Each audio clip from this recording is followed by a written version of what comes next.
Selamat datang kembali di channel Cerita Dina. Hari ini kita akan ngebahas tentang perawatan rosemary ya. Nah, jadi yang ada di hadapan teman-teman ini adalah tanaman herbal. Tepatnya itu adalah rosemary. Rosemary ini sangat familiar, biasanya dipakai kalau oleh orang bule itu dipakai untuk baking atau juga untuk roast atau panggang ya, panggang-panggangan. Biasanya mereka suka mencincang daun-daun rosemary ini lalu ditaburkan ya di atas daging atau ayam. Jadi aromanya itu akan lebih harum. Nah, rosemary ini juga sebetulnya bisa digunakan sebagai tanaman yang mampu menghalau nyamuk. Nah, ini rosemary ini lagi saya elus atau usap-usap begini, ini aromanya langsung terasa ya, semeriwing, harum.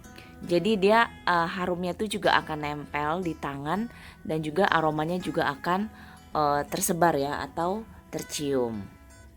Banyak sekali teman-teman saya yang mengeluhkan ya betapa rewelnya katanya rosemary ini untuk dirawat. Sebetulnya perawatan rosemary ini sangatlah gampang ya. Apalagi kita yang hidup di dataran rendah, sebetulnya simpel-simpel aja untuk perawatan rosemary. Oke, perawatan rosemary ini perhatikan dulu, ini batangnya.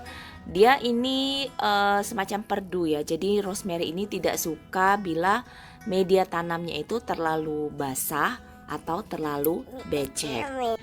Baik, pertama yang perlu teman-teman siapkan kalau ingin menanam rosemary di dalam pot adalah media tanam yang pasti. Media tanam teman-teman bisa pakai sekam bakar, lalu dimix dengan kompos, lalu boleh juga dengan tanah subur. Dengan perbandingan 1:1, atau teman-teman bisa rasakan dulu di tangan teman-teman ya. Apakah sudah cukup ringan atau poros? Kalau misalnya masih terasa berat atau belum terlalu poros, boleh ditambahkan dengan sedikit pasir malang. Nah, kemudian setelah teman-teman tanam di dalam pot, rosemary ini boleh disiram sekali. Untuk pas pindah dari polybag ke pot itu boleh ditambahkan dengan vitamin B1 ya, untuk mencegah akarnya supaya tidak stres. Nah, lalu yang paling penting adalah di mana sebaiknya rosemary ini diletakkan. Apakah di tempat yang full sun atau panas ataukah di tempat yang teduh? Kebetulan kalau saya di sini, saya di daerah dataran rendah, jadi ini terpaksa dan memang sebaiknya diletakkan di tempat yang teduh. Ini saya taruh di teras ya, di pelataran depan rumah. Jadi dia tidak terkena full sun, tapi untuk angin, sinar matahari ini secara tidak langsung dia selalu kena sepanjang hari. Nah, ini bisa teman-teman perhatikan ya, ini medianya tidak terlalu basah tapi juga tidak terlalu kering. Terlalu basah dia akan menyebabkan batangnya busuk. Jadi dalam 1 minggu itu lebih kurang cukup 2 kali penyiraman. Ini ukuran bibitnya lebih kurang sekitar 15 cm ya. Sekitar 15 cm dan ini masih kecil. Nah, kemudian untuk pemupukan kalian bisa pakai pupuk apa aja yang menurut kalian bagus. Pada dasarnya semua pupuk itu bagus ya. Pupuk NPK atau Dekastar atau Guano ataupun pupuk kandang pun bagus. Sesuai dengan kalian bisa baca ya kualitasnya. Dan untuk rosemary yang ini kadang saya pakai mix ya.